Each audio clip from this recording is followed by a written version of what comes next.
യോഹന്നാൻ അധ്യായം 10. ആട്ടിൻകൂട്ടത്തിൻ്റെ ഉപമ. സത്യം സത്യമായി ഞാൻ നിങ്ങളോട് പറയുന്നു, ആട്ടിൻതൊഴുത്തിലേക്ക് വാതിലിലൂടെയല്ലാതെ മറ്റു വഴിക്ക് കടക്കുന്നവൻ കള്ളനും കവർച്ചക്കാരനുമാണ്. എന്നാൽ വാതിലിലൂടെ പ്രവേശിക്കുന്നവൻ ആടുകളുടെ ഇടയനാണ്. കാവൽക്കാരൻ അവന് വാതിൽ തുറന്നുകൊടുക്കുന്നു. ആടുകൾ അവൻ്റെ സ്വരം കേൾക്കുന്നു. അവൻ തൻ്റെ ആടുകളെ പേരുചൊല്ലി വിളിക്കുകയും പുറത്തേക്ക് നയിക്കുകയും ചെയ്യുന്നു. തനിക്കുള്ളതിനെയെല്ലാം പുറത്തിറക്കിയിട്ട് അവൻ അവയ്ക്ക് മുമ്പേ നടക്കുന്നു. അവൻ്റെ സ്വരം തിരിച്ചറിയുന്നത് കൊണ്ട് ആടുകൾ അവനെ അനുഗമിക്കുന്നു. അവ ഒരിക്കലും അപരിചിതനെ അനുഗമിക്കുകയില്ല.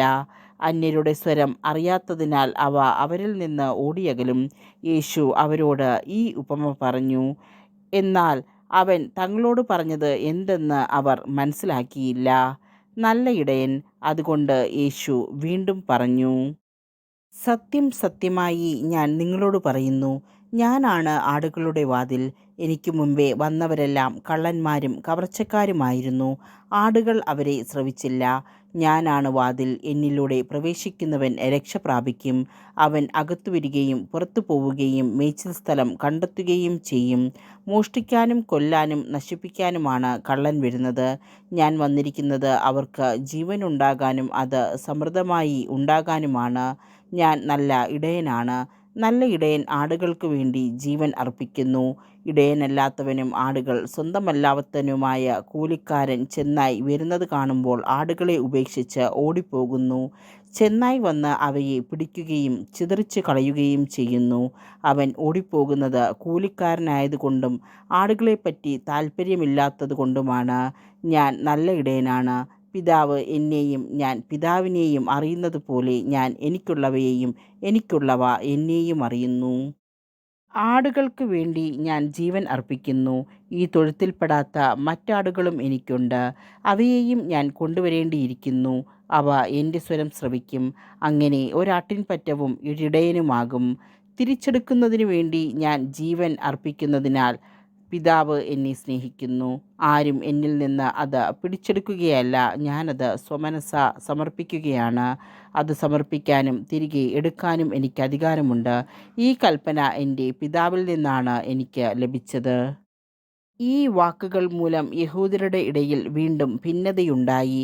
അവന് പിശാചുണ്ട്, അവന് ഭ്രാന്താണ്, എന്തിന് അവൻ പറയുന്നത് കേൾക്കണമെന്നങ്ങനെ അവരിൽ വളരെ പേർ പറഞ്ഞു. എന്നാൽ മറ്റുള്ളവർ പറഞ്ഞു, ഈ വാക്കുകൾ പിശാച് ബാധിതൻ്റേതല്ല. പിശാചിന് അന്ധരുടെ കണ്ണുകൾ തുറക്കുവാൻ കഴിയുമോ? യേശു ദൈവപുത്രൻ. ജെറുസലേമിൽ പ്രതിഷ്ഠയുടെ തിരുനാളായിരുന്നു. അത് ശീതകാലമായിരുന്നു. യേശു ദേവാലയത്തിൽ സോളമൻ്റെ മണ്ഡപത്തിൽ നടക്കുമ്പോൾ യഹൂദർ അവൻ്റെ ചുറ്റും കൂടി ചോദിച്ചു, നീ ഞങ്ങളെ എത്രനാൾ ഇങ്ങനെ സന്ദിഗ്ധാവസ്ഥയിൽ നിർത്തും? നീ ക്രിസ്തുവാണെങ്കിൽ വ്യക്തമായി ഞങ്ങളോട് പറയുക. യേശു പ്രതിവചിച്ചു, ഞാൻ നിങ്ങളോട് പറഞ്ഞു, എന്നിട്ടും നിങ്ങൾ വിശ്വസിക്കുന്നില്ല. എൻ്റെ പിതാവിൻ്റെ നാമത്തിൽ ഞാൻ ചെയ്യുന്ന പ്രവൃത്തികൾ എനിക്ക് സാക്ഷ്യം നൽകുന്നു. എന്നാൽ നിങ്ങൾ വിശ്വസിക്കുന്നില്ല. കാരണം നിങ്ങൾ എൻ്റെ ആടുകളിൽ പെടുന്നവരല്ല. എൻ്റെ ആടുകൾ എൻ്റെ സ്വരം ശ്രവിക്കുന്നു. എനിക്ക് അവയെ അറിയാം. അവ എന്നെ അനുഗമിക്കുന്നു. ഞാൻ അവയ്ക്ക് നിത്യജീവൻ നൽകുന്നു. അവ ഒരിക്കലും നശിച്ചു പോവുകയില്ല. അവയെ എൻ്റെ അടുക്കൽ നിന്ന് ആരും പിടിച്ചെടുക്കുകയുമില്ല. അവയെ എനിക്ക് നൽകിയ എൻ്റെ പിതാവ് എല്ലാവരെയും കാൾ വലിയവനാണ്. പിതാവിൻ്റെ കയ്യിൽ നിന്ന് അവയെ പിടിച്ചെടുക്കുവാൻ ആർക്കും സാധിക്കുകയില്ല. ഞാനും പിതാവും ഒന്നാണ്. യഹൂദർ അവനെ എറിയാൻ വീണ്ടും കല്ലെടുത്തു. യേശു അവരോട് ചോദിച്ചു, പിതാവിൽ നിന്നുള്ള അനേകം നല്ല പ്രവൃത്തികൾ ഞാൻ നിങ്ങളെ കാണിച്ചു. ഇവയിൽ ഏത് പ്രവൃത്തി മൂലമാണ് നിങ്ങൾ എന്നെ കല്ലെറിയുന്നത്? യഹൂദർ പറഞ്ഞു, ഏതെങ്കിലും നല്ല പ്രവൃത്തികൾ മൂലമല്ല, ദൈവദൂഷണം മൂലമാണ് ഞങ്ങൾ നിന്നെ കല്ലെറിയുന്നത്. കാരണം മനുഷ്യനായിരിക്കെ നീ നിന്നെ തന്നെ ദൈവമാക്കുന്നു. യേശു അവരോട് ചോദിച്ചു, നിങ്ങൾ ദൈവങ്ങളാണെന്ന് ഞാൻ പറഞ്ഞു എന്ന് നിങ്ങളുടെ നിയമത്തിൽ എഴുതപ്പെട്ടിട്ടില്ലേ?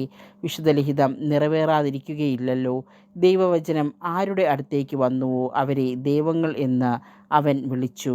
അങ്ങനെയെങ്കിൽ പിതാവ് വിശുദ്ധീകരിച്ച് ലോകത്തിലേക്ക് അയച്ച എന്നെ ഞാൻ ദൈവപുത്രനാണ് എന്ന് പറഞ്ഞതുകൊണ്ട് നീ ദൈവദൂഷണം പറയുന്നു എന്ന് നിങ്ങൾ കുറ്റപ്പെടുത്തുന്നുവോ? ഞാൻ എൻ്റെ പിതാവിൻ്റെ പ്രവൃത്തികൾ ചെയ്യുന്നില്ലെങ്കിൽ നിങ്ങളെന്നെ വിശ്വസിക്കേണ്ട. എന്നാൽ ഞാൻ അവ ചെയ്യുന്നെങ്കിൽ നിങ്ങളെന്നിൽ വിശ്വസിക്കുന്നില്ലെങ്കിലും ആ പ്രവൃത്തികളിൽ വിശ്വസിക്കുവിൻ. അപ്പോൾ പിതാവ് എന്നിലും ഞാൻ പിതാവിലും ആണെന്ന് നിങ്ങൾ അറിയുകയും ആ അറിവിൽ നിലനിൽക്കുകയും ചെയ്യും.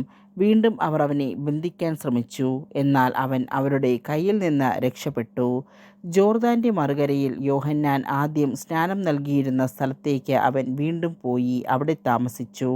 വളരെ പേർ അവൻ്റെ അടുത്തു വന്നു. അവർ പറഞ്ഞു, യോഹന്നാൻ ഒരടയാളവും പ്രവർത്തിച്ചില്ല, എന്നാൽ ഈ മനുഷ്യനെപ്പറ്റി യോഹന്നാൻ പറഞ്ഞിരുന്നതെല്ലാം സത്യമാണ്. അവിടെ വെച്ച് വളരെ പേർ അവനിൽ വിശ്വസിച്ചു.